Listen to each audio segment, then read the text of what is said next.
et bienvenue à ce nouvel épisode du tarot 4D et aujourd'hui on va s'intéresser à l'ermite.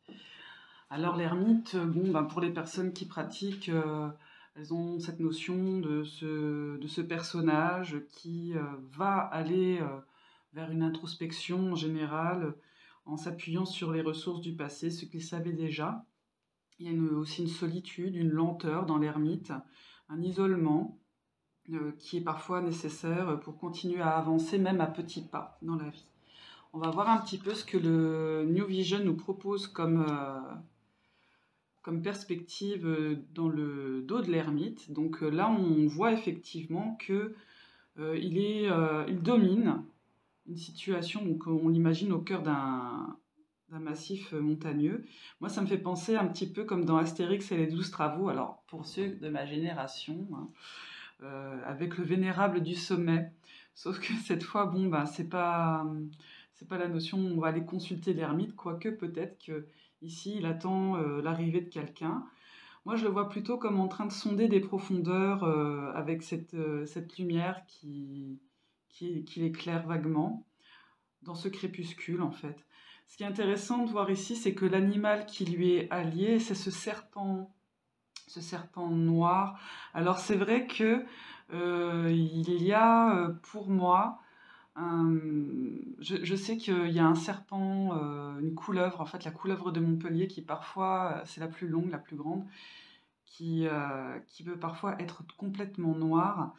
Et il y a dans ce serpent qui le rejoint une notion pour moi d'accompagnement, d'une sagesse ancienne, profonde, d'une régénération, une quête obscure, mais pas dans le sens négatif, mais dans le sens où il faut vraiment aller chercher au fond des choses inattendues. Et je trouve aussi intéressant de voir ce serpent bouger, parce que il est dans un mouvement de reptation, au cœur de l'hiver, alors que c'est un serpent qui est censé être, on va dire, en hibernation. Donc on peut penser que cette ermite-là, c'est un départ pour sortir d'un hiver intérieur aussi.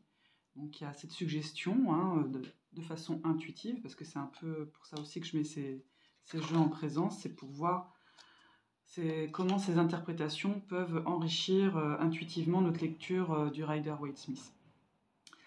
Donc dans le Before Tarot, donc on retrouve effectivement ce serpent qui ici est figé, qui est métallisé, est-ce que c'est de l'or ou du bronze, enfin toujours est-il qu'il est là, il a une forme de sablier, on devine qu'il y a un mouvement d'infini, qu'il y a presque un mouvement d'ouroboros, mais dynamique cette fois, et en même temps qu'on essaye de sortir d'un cycle parce que ce n'est pas un mouvement fermé, il ne se mord pas la queue, au contraire, il est dans un mouvement de fluidité, je dirais, et il observe en fait le geste de l'ermite qui cueille une étoile il choisit finalement une destinée, une vérité, ce qu'il va aller affronter parmi cette multitude obscure. Donc, si je considère un petit peu la chronologie qui nous est donnée, là où je voyais un crépuscule dans le New Vision, finalement, peut-être est-ce une aurore, peut-être est-ce ce lendemain qui est derrière cette crête qui semble aride, lointaine, donc un chemin long, une perspective lente, longue. Et malgré tout, sur cette carte-là, ce qu'on peut voir, c'est que je lui trouve il a l'air décidé, mais comment dire, il est décidé, convaincu, et on sent qu'il y a un choix intelligent. Ce n'est pas du dépit ou une dépression. Il regarde attentivement cette étoile qu'il a choisie, qu'il a cueillie. Et ça, je trouve que c'est beaucoup plus intéressant que dans cet aspect-là où on a l'impression qu'il se laisse un peu, pas traîner par sa destinée, mais à peu près, quoi. Qu'il est obligé d'aller à la confrontation avec lui-même, tandis que là, non, il choisit de le faire. Je trouve ça intéressant. Et en plus, pour lui, le temps c'est peut-être même à la limite, du coup, la matière la plus précieuse pour lui, c'est ce qu'il s'offre, en fait. Et on voit qu'il y a le serpent ici qui l'accompagne, qui est devenu un peu plus, on va dire, chthonien. Oui, chthonien. Ce qui est assez intéressant aussi, c'est que bon, bah, l'ermite, ici, vous notez qu'il y a un H, ici, il n'y en a pas. C'est qu'à la base, il faisait aussi un clin d'œil à Hermès. Et c'est vrai que le Hermès psychopompe, c'est c'est un vieil homme, hein. Il peut avoir un aspect vieux. Hermès, il n'est pas forcément un jeune homme agile et qui transporte des messages. Ici, on a vraiment un message plus lent, plus profond, une construction de soi. Ce que j'aime aussi avec la carte, alors note pour une fois, le before pardon, me plaît infiniment plus que l'after qui pourtant, même s'il respecte toujours au plus près, on va dire, les codes esthétiques de Coleman, je voilà, je préfère celle-ci sur cette interprétation-là. Là, on a toujours cet ermite, mais qui cette fois redressait la tête. Son serpent, son bâton est devenu un serpent, donc finalement, cette sagesse ancienne, il l'a empoignée. Il a, il a réussi à se renouveler, en fait. Son vécu, ses expériences passées sont devenues autres, sont devenues plus souples. Il y a une souci d'adaptation et il arrive à se projeter. Et c'est comme s'il avait accompli un cycle parce que la nuit revient, la nuit étoilée revient ici, c'est un peu comme s'il avait capturé toutes les étoiles et que tout se concentrait là-dessus. Là, il a à nouveau sa place parmi toutes les autres destinées. Il peut peut-être considérer aussi qu'il va pouvoir aller chercher d'autres choses à explorer en lui, mais avec une force nouvelle. Moi, ce qui me fait aussi penser à un clin d'œil dans cette interprétation à Hermès, c'est ce loup noir qui pour moi fait penser au mythe autour d'Autolycos, en sachant qu'Hermès c'est son ascendant, et qui a cette notion de guérison avec Autolycos, avec le serpent.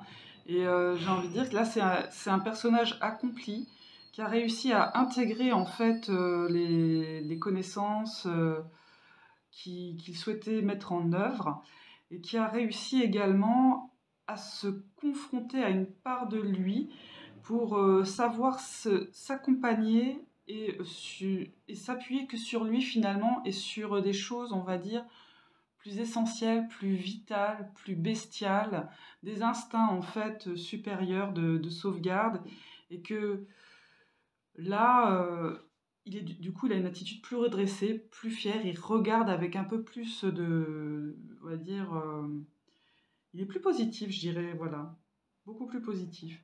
Moi, l'ermite, dans les consultations, quand je le vois arriver, j'ai toujours l'impression que la personne va vivre quand même un moment un petit peu, parfois, même si c'est nécessaire et que c'est constructif, que ça va être compliqué, beaucoup d'isolement. Là, quand il arrive ici, il a vaincu cet isolement pour moi. Il est accompagné. Et je trouve que c'est, du coup, dans l'approfondissement de ma compréhension intuitive de la carte de l'ermite, quand je le regarde maintenant, je le vois peut-être un peu moins peiné, un peu moins souffrant qu'auparavant. Voilà, alors j'espère que pour vous, cette perspective vous aura apporté des pièces supplémentaires pour lire, voir et sentir l'ermite dans vos lectures futures. Je vous souhaite une bonne fin de journée, soirée, comme vous voulez, là où vous en êtes. Bisous!